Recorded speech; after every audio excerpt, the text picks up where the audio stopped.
Hello everyone, welcome to our YouTube channel. This is doctor Muskan. अगर आप इस channel पे नए हैं तो सबसे पहले चैनल को सब्सक्राइब कर दीजिए एंड बेल आइकन ज़रूर प्रेस कर दीजिए ताकि आपको आने वाली हर एक वीडियो की नोटिफिकेशन सबसे पहले मिल सके। आज की वीडियो में हम बात करेंगे लास्ट 40 डेज़ में आपकी क्या स्ट्रेटेजी रहनी चाहिए। बहुत सारे ऐसे स्टूडेंट्स होंगे आप सब में से जिनका ऑलरेडी सिलेबस डन है ना, जो बहुत टाइम से प्रिपेयर कर रहे हैं या फिर सेकेंड या फिर थर्ड टाइम प्रिपेयर कर रहे हैं, तो इस वजह से उनका सिलेबस डन है। तो उनको लास्ट के 40 डेज में क्या करना चाहिए, क्या स्ट्रेटेजी अडॉप्ट करनी चाहिए। उसके अलावा बहुत सारे स्टूडेंट्स आप में से ऐसे भी होंगे जिन्होंने अभी तक सिलेबस को टच भी नहीं किया है, ड्यू टू एनी रीज़न वो सिलेबस अभी स्टार्ट नहीं कर पाए हैं या फिर वो फर्स्ट टाइम प्रिपेयर कर रहे हैं, तो इस वजह से बहुत ज़्यादा उनका सिलेबस कवरेज नहीं हो पाया है। थोड़ा बहुत आपका सिलेबस हो गया है, बाकी अभी काफ़ी ज़्यादा जो है वो आपका सिलेबस पेंडिंग है। तो स्पेशली उन स्टूडेंट्स के लिए भी क्या कुछ आपको स्ट्रेटेजी अडॉप्ट करनी चाहिए। अगर आपने इवन टच भी नहीं किया ना सिलेबस को, तो भी आप लास्ट के 40 डेज़ में पढ़ाई करके अपना जो सिलेबस है, अपनी जो प्रिपरेशन है वो अच्छे से कर सकते हैं और एग्ज़ाम क्रैक कर सकते हैं। फॉर श्योर कर सकते हैं एग्ज़ाम क्रैक। पढ़ना जितना ज़्यादा ज़रूरी होता है, उससे भी ज़्यादा ये ज़रूरी होता है कि आप कितना स्मार्टली पढ़ रहे हैं, है ना, कितना सिस्टमेटिक तरीके से पढ़ रहे हैं, किस चीज़ को आप प्रायोरिटी दे रहे हैं। तो इस वीडियो में हम उसी चीज़ के बारे में बात करेंगे कि आपको किस चीज़ को ज़्यादा प्रायोरिटी देनी है, किस चीज़ के ऊपर फोकस करना है और किस चीज़ को आपको अवॉइड करना है, यानी कि कौन कौन सी गलतियों से आपको बचना है, किस चीज़ को आपको अवॉइड करना है। तो उसी चीज़ के बारे में हम आज की इस वीडियो में बात करेंगे। वीडियो में आगे चलने से पहले अगर आप हमारे चैनल पर नए हैं तो प्लीज़ चैनल को सब्सक्राइब कर दीजिए। एंड जिन स्टूडेंट्स को नहीं पता है इस चैनल के बारे में, तो उनके लिए एक छोटी सी इन्फॉर्मेशन, दैट इज़ इस चैनल पर हम यूजीसी नेट कॉमर्स की प्रिपरेशन करवाते हैं।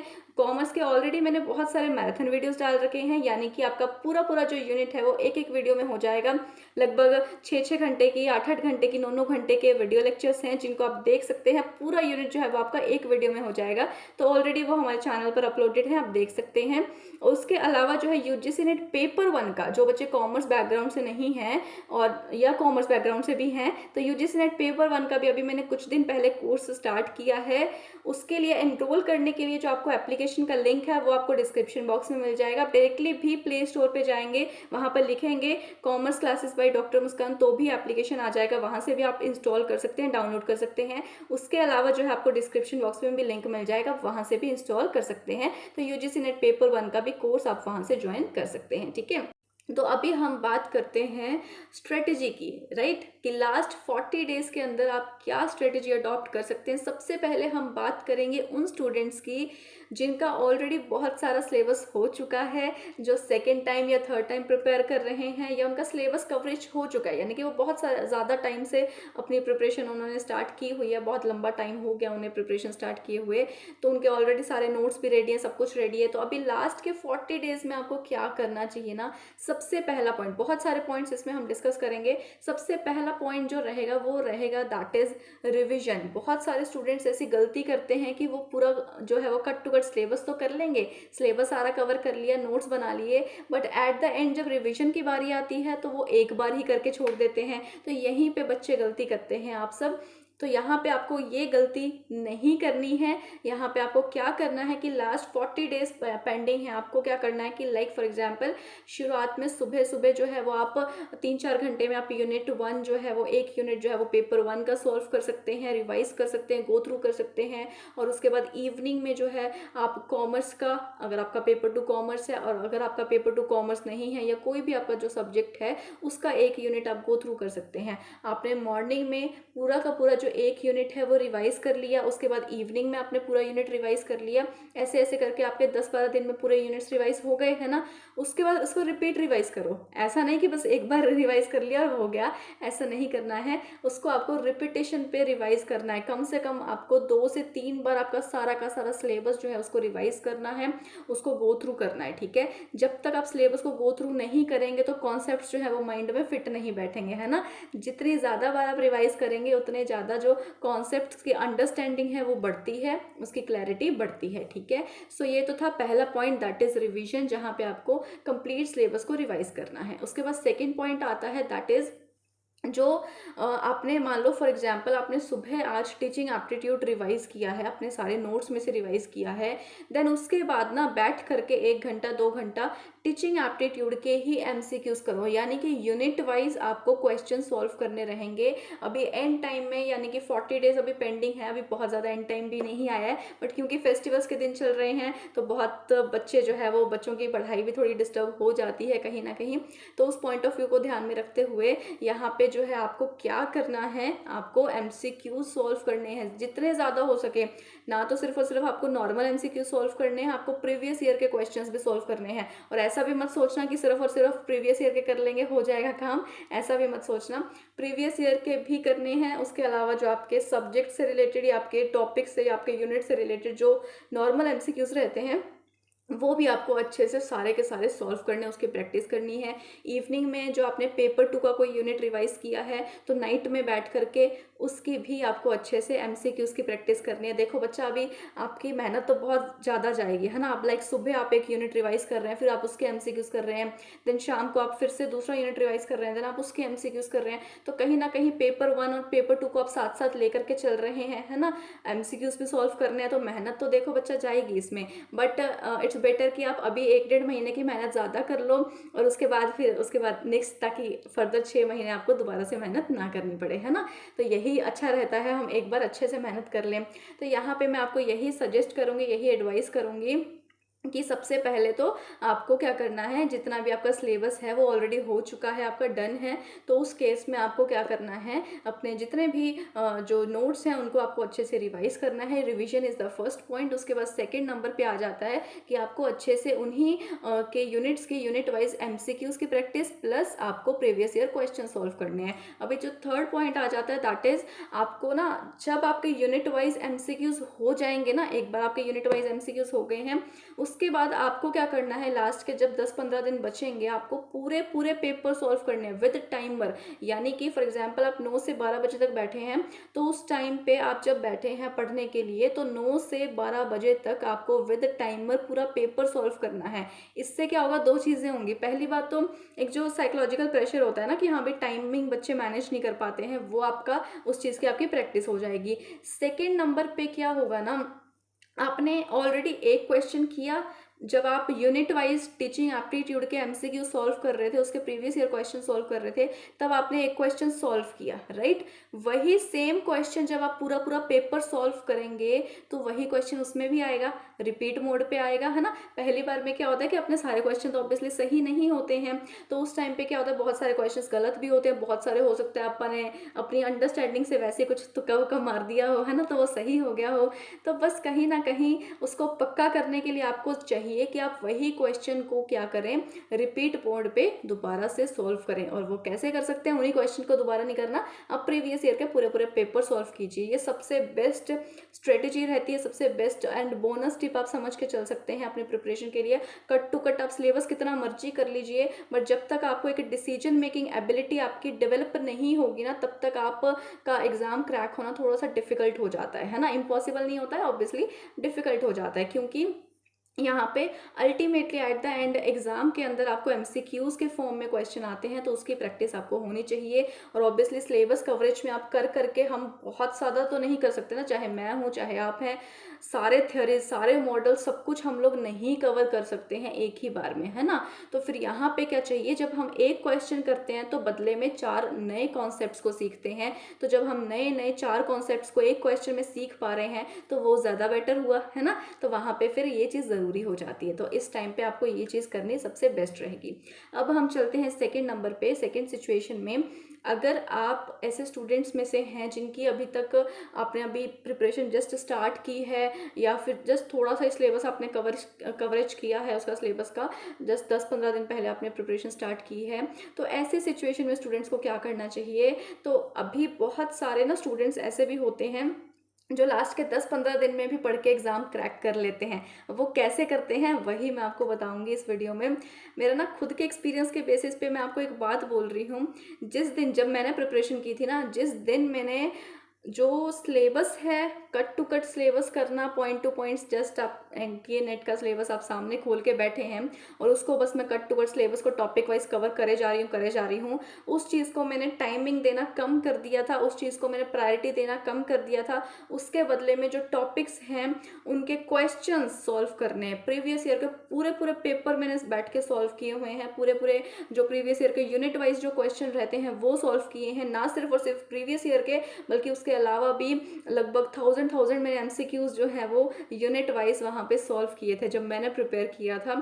एंड यही एक एक्स्ट्रा चीज़ जब मैंने की थी ना, जिस दिन मैंने ये चीज़ की उस दिन मेरा एग्जाम क्रैक हो गया था।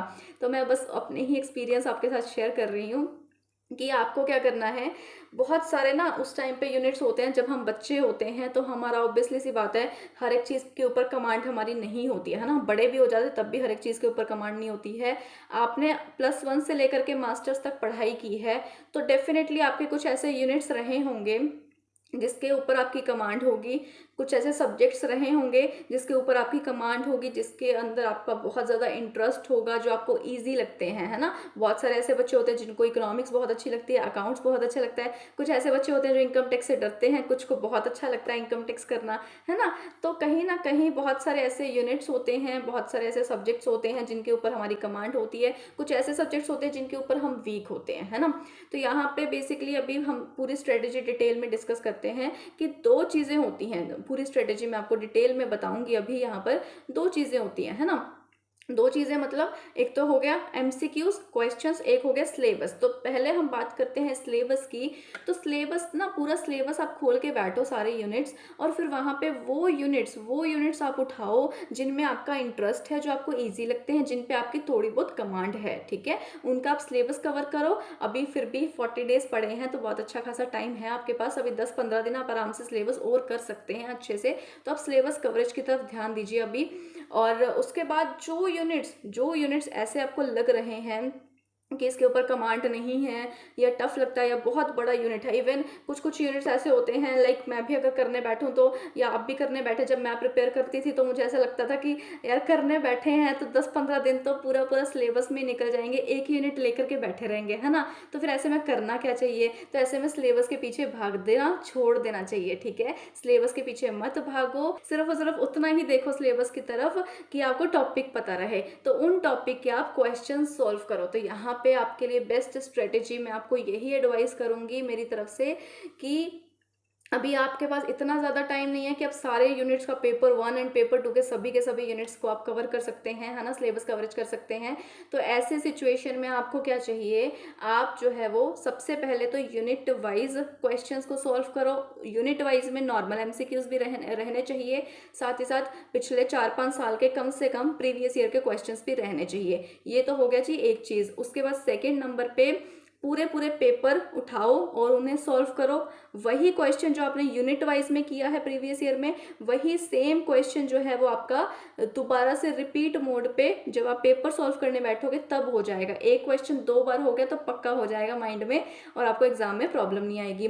और सिलेबस जो है वो एनटीए ने जो दिया है उसके अकॉर्डिंग सारे क्वेश्चन तो ऑब्वियसली नहीं आते हैं, है ना। बहुत ज़्यादा डिटेल में भी आते हैं कुछ क्वेश्चन, तो हम सबको नहीं कवर कर पाते हैं। बट हाँ, जब आप एमसीक्यूज करेंगे तो बहुत सारे ऐसे कॉन्सेप्ट्स जो आपके सिलेबस में भी कवर नहीं हुए हैं वो भी एमसीक्यूज के टाइम पे आपके कवर अप हो जाएंगे। तो ये सबसे बेस्ट तरीका रहता है प्रिपेयर करने का, यानी कि आपको क्या करना चाहिए, आपको MCQs plus previous year questions की दब के प्रैक्टिस करनी चाहिए, है ना। बहुत सारे स्टूडेंट्स ऐसे होते हैं जो लास्ट के बोलते हैं कि हाँ भाई लास्ट के 10 डेज में तो पढ़ा था, 15 डेज या 20 डेज पढ़ा था और मेरा एग्जाम क्रैक हो गया। आपको बहुत सुनने को मिली होंगी।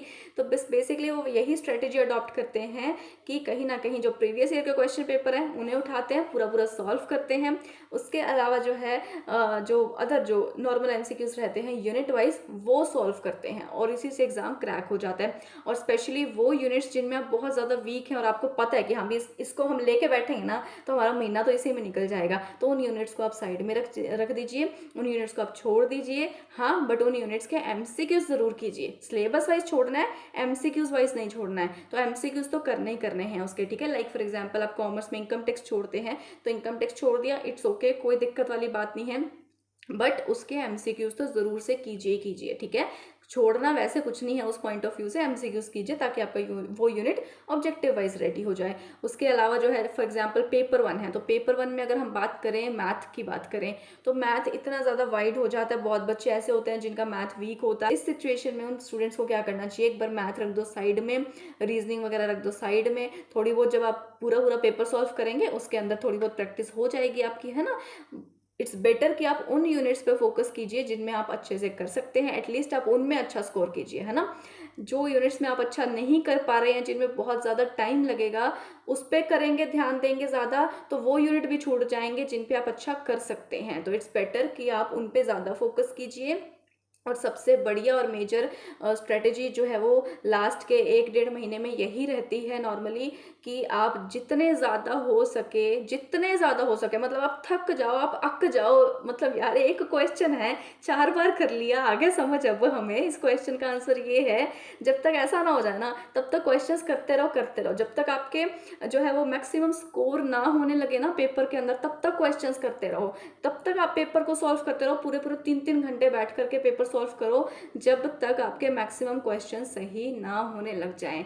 तो कहीं ना कहीं यहाँ पर यही चीज़ मैंने फॉलो की थी। जितनी ज़्यादा आप मल्टीपल चॉइस क्वेश्चंस की प्रैक्टिस करेंगे, उसके अंदर नॉर्मल प्लस प्रीवियस ईयर के क्वेश्चंस इंक्लूड होने चाहिए, प्लस पूरे पूरे पेपर खुद मैंने बैठ के सॉल्व किए, तो आपको भी बस वही करने हैं, तो एग्ज़ाम आपका फॉर श्योर क्रैक हो जाएगा। इवन आपने अभी तक भी आपने कोई प्रिपरेशन नहीं स्टार्ट की है, सिलेबस करना नहीं, आपने इवन बुक्स को हाथ भी नहीं लगाया है, आपने कोई टॉपिक नहीं किया है, तो भी आपका एग्ज़ाम क्रैक हो सकता है।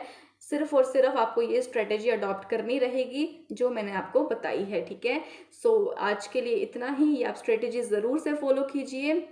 खुद के एक्सपीरियंस पे मैंने आपको शेयर की है ये स्ट्रेटेजी। जितने ज़्यादा आप एमसीक्यूज़ और प्रीवियस ईयर क्वेश्चंस की प्रैक्टिस करेंगे उतना ज़्यादा बढ़िया है। एंड अगर आपका सिलेबस डन है, अगर आपका सिलेबस ऑलरेडी डन है, तो वो और अच्छी बात है ना। इसका मतलब ये मत सोचना कि मैम ने बोला है कि चलो सिलेबस को छोड़ो साइड में, तो इस वजह से हम लोग सिर्फ एमसीक्यूज़ करते हैं, है ना, तो इस वजह से फिर सिलेबस करने का क्या ही फ़ायदा। तो ऐसा नहीं सोचना है। ये सिर्फ और सिर्फ स्ट्रेटेजी उन स्टूडेंट्स के लिए है जिन्होंने अभी तक ड्यू टू एनी रीज़न उनका सिलेबस कवरेज नहीं हो पाया है या सिलेबस उन्होंने स्टार्ट ही नहीं किया है। तो ये सिर्फ और सिर्फ उन स्टूडेंट्स के लिए स्ट्रेटेजी है, सिर्फ और सिर्फ ये वाली एमसीक्यूज़ वाली। और जिन स्टूडेंट्स की जो ऑलरेडी सिलेबस कवरेज हो चुका है, जिन्होंने सारा सिलेबस कर लिया, तो वो और अच्छी बात है कि आपने पूरा का पूरा जो सिलेबस है वो कवर अप कर लिया है। तो अभी आपको एट द एंड आपके लिए यही स्ट्रेटेजी है कि सबसे पहली बात तो जो सिलेबस किया है, जो नोट्स बनाए हैं, उनको अच्छे से रिवाइज कीजिए, बैठ के तसल्ली से बार बार 2-3 बार रिवाइज कीजिए। और रिवीजन करने के बाद आपको सेम चीज़ आपको भी फॉलो करनी रहेगी, that is previous year questions, MCQs normal, उसके अलावा जो है पूरे पूरे पेपर सॉल्व करना, ठीक है। सो ये स्ट्रेटेजी ज़रूर फॉलो कीजिएगा, फॉर श्योर आपका एग्जाम क्रैक हो जाएगा, ठीक है। आज के लिए इतना ही। कैसी लगी हो वीडियो प्लीज़ कमेंट करके ज़रूर बताइएगा। अच्छी लगी हो प्लीज़ एक लाइक ज़रूर दे दीजिएगा एंड चैनल को सब्सक्राइब कीजिए, ज़्यादा से ज़्यादा शेयर कीजिए। Thank you so much.